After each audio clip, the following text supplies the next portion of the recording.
మరి ఎందుకు కూటమి అమలు చేయడం లేదు? కానీ నిజంగా చేస్తూ ఉంటే కేవలం ప్రచారం విషయంలో వెనకబడ్డారా?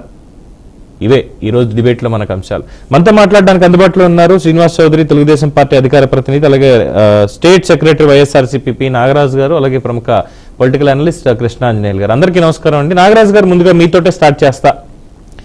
అంటే కేతిరెడ్డి వెంకటరామరెడ్డి గారు, మన good morning Dharmavaram brand ambassador, ఆయన మాట్లాడుతూ ఒక ఏడాది సమయం ఇవ్వచ్చు కదా కూటమికి, అప్పటిదాకా ఎందుకు మీరు అనవసరంగా హామీల మీద వీటి మీద మాట్లాడతారు, కాస్త భారీ స్థాయిలోనే మనకు ఓటమి వచ్చింది, ఎక్కడో ఏదో పొరపాటు జరిగింది, ముందు మా పొరపాటుని మనం సరిదిద్దుకుందాం, కూటమి వాళ్ళ పనులు వాళ్ళు చేయనివ్వండి, తప్పో ఒప్పు చేశారంటే ప్రజలే మాట్లాడతారు, లేదా తప్పులు చేశారంటే మనం ఎలాగో ఉన్నాం కదా అన్నటువంటి మాట ఆయన అప్పుడు మాట్లాడారు. అది ఒక పాయింట్. అలాగే నిన్న జగన్మోహన్ రెడ్డి గారు మాట్లాడుతూ, జగన్మోహన్ రెడ్డి మనకి పలావు పెట్టాడు, చంద్రబాబు ఏమో బిర్యానీ పెడతానన్నాడు, ఇక్కడ పలావు లేదు, బిర్యానీ లేదు, తినడానికి మెతుకులే కనిపించట్లేదు అంటూ జగన్మోహన్ రెడ్డి గారి స్టేట్మెంట్. సో ఓవరాల్ గా మీరు ఏం చెప్పదలుచుకున్నారు? వైఎస్ఆర్సీపీ స్టాండ్ ఏంటంటే ఈ పథకాల అమలుకి సంబంధించి. సార్ నమస్తే సార్. సార్ ఇప్పుడు జగన్మోహన్ రెడ్డి గారు ఎట్లాంటి క్లిష్ట పరిస్థితుల్లో ఆయన గవర్నెన్స్ చేసినారనేది మీకంతా తెలిసిందే. ఆయన పాదయాత్రలో ఏ సమస్యలు ఉన్నాయో దానంతా ఆయన ఒక పుస్తకరూపంలో చూసుకొని ఆ ఎలక్షన్ లో ఒక మేనిఫెస్టో అంటూ రిలీజ్ చేసి, తరువాత ఆర్థిక పరిస్థితి సహకరించుకుంటే కూడా ఆయన చెప్పిన ఫ్రమ్ డే వన్ ఇది ఆయన ఇంప్లిమెంట్ చేసుకుని వచ్చినాడు. ఈ రోజు భారతదేశంలో, మనం ఆంధ్రప్రదేశ్ అనే కాదు, భారతదేశంలో ఇంత పారదర్శకంగా, ఇంత త్వరితంగా ఆయన చేసినది ఎవరికి లేదు. ఆ ఘనత జగన్మోహన్ రెడ్డి గారికి. ఓకే. కానీ మన ప్రజలు ఎట్లంటే ఆశాజీవులు. జగన్మోహన్ రెడ్డి చెప్పినట్లు ఆయన అన్నా సాంబార్ వేసినాడు, ఇంకా చంద్రబాబు నాయుడు బిర్యానీ పెడతారని చెప్పి ఈ సూపర్ 6 అని చెప్తూ మన తెలుగుదేశం పార్టీ కార్యకర్తలంతా కూడా ప్రతి ఇంటికి పోయి మనం అట్లా చేస్తాం ఇట్లా చేస్తామని చెప్పి ఆ రోజు చెప్పుకుంటూ వచ్చినాం. జగన్మోహన్ రెడ్డి గారు ఆ రోజు ఆర్థిక పరిస్థితి సహకరించుకుంటే కూడా ఆయన ఏదైతే చెప్పినాడో, ఆయన చెప్పిన మేనిఫెస్టోలో 95% ఆఫ్ మేనిఫెస్టో అనేది ఆయన వచ్చిన ఫస్ట్ 1 year, 2nd year లోనే ఆయన ఇంప్లిమెంట్ చేయడం జరిగింది. First 1 year. ఇప్పుడు చంద్రబాబు నాయుడు గారు ఒక నుంచి చెప్తారు. చంద్రబాబు నాయుడు గారు ఒక సీనియర్ పొలిటీషియన్, 3 సార్లు సీఎం గా చేసిన ఆయన మేనిఫెస్టోలో ఏదైనా ప్రామిస్ చేసినాడంటే ఆంధ్రప్రదేశ్ ఆర్థిక పరిస్థితి ఎట్లుందో చూసి దాన్ని చెప్పి ఆయన ఒక మేనిఫెస్టో అనేది రిలీజ్ చేసింటాడని చెప్పి ప్రజలు నమ్మినారు. కానీ ఈ రోజు జరిగింది ఏం జరుగుతా ఉందంటే క్వైట్ ఆపోజిట్. అసలు ఆయన చెప్పిన దాంతో అసలు ఏమీ జరగడం లేదు. ఒకటి పెన్షన్స్ మాత్రం ఆయన చెప్పినంత ఈ 6 months లో ఏదైనా జరిగింది అంటా ఉన్నాను. ఎందుకంటే ప్రజల దగ్గర రెవల్యూషన్ స్టార్ట్ అవుతుంది, అందుకు ప్రజలను ఆ మైండ్ ఇంకొక చోట ఇది చేయాలని చెప్పి వాళ్ళు చేశారు. కానీ ఇంకొకటి కాదని నేను చెప్తా ఉన్నాను. కంప్లీట్ గా ఈ 6 months లో చంద్రబాబు నాయుడు గారు గవర్నమెంట్ అట్టర్ ఫ్లాప్ అయిందనే నేను చెప్తా ఉన్నాను. ఖచ్చితంగా ఏం చెప్పేది కాదు. వాళ్ళ పార్టీ వాళ్ళు కూడా ఇప్పుడు నాతో మాట్లాడే వాళ్ళు ఉన్నారు. అందరూ ఇర్రెస్పెక్ట్ ఆఫ్ పార్టీస్ నాకు అందరితో రిలేషన్షిప్స్ ఉన్నాయి. ఎవరు చూస్తే కూడా ఎవరు సాటిస్ఫైడ్ గా లేరు, వాళ్ళ పార్టీ వాళ్ళు కూడా సాటిస్ఫైడ్ గా లేరు.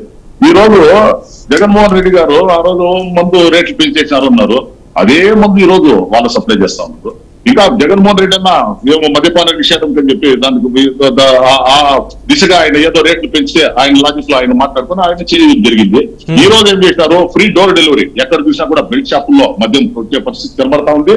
టెండర్ లో ఎక్కువ రేట్లు ఇచ్చి కొన్నామని చెప్పేసి ఎంఆర్పీకి 10% నుంచి 30% వరకు ఎక్కువ అమ్ముకునే పరిస్థితి కనబడతా ఉంది. బేసిక్ ఇన్ఫ్రాస్ట్రక్చర్ ప్రజలకు ఏం కావాలా దాని మీద ఎవరు కూడా కాన్సన్ట్రేషన్ పెట్టే పరిస్థితి లేదు. ఖచ్చితంగా ప్రజలు ఇదంతా కూడా గమనిస్తా ఉన్నారు. మన చంద్రబాబు నాయుడు గారు గవర్నమెంట్ ఈ 6 months లో మీరు చెప్పినట్లు 1 year వెయిట్ చేయాలా, 2 years ప్రతిపక్షం మాకు ఇచ్చిందే, ప్రతిపక్షం ఎందుకు ఇచ్చినారంటే వీఆర్ హియర్ టు క్వశ్చన్. కాబట్టి మా పార్టీ అధ్యక్షులు ఈ రోజు సూపర్ 6 అనేది మీరు ఇంప్లిమెంట్ చేయలేదని చెప్పి అడగడం జరిగింది.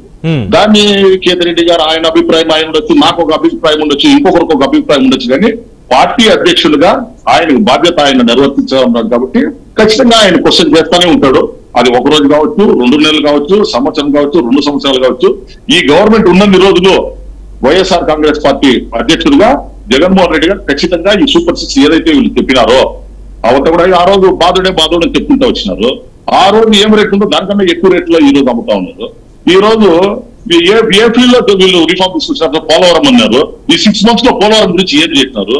ఈ రోజు అమరావతి క్యాపిటల్ కన్స్ట్రక్షన్ ఉన్నారు, దాన్ని జంగల్ క్లియరెన్స్ ఒకటి మాత్రం చేసినారు. ఎందుకు జంగల్ క్లియరెన్స్ చేసినారు? డబ్బులు వస్తాయని చేసినారే కానీ ఇంకొక రకంగా దాని మీద చిత్తుగా అమరావతి కూడా చేసిన దాఖలాలు లేవు.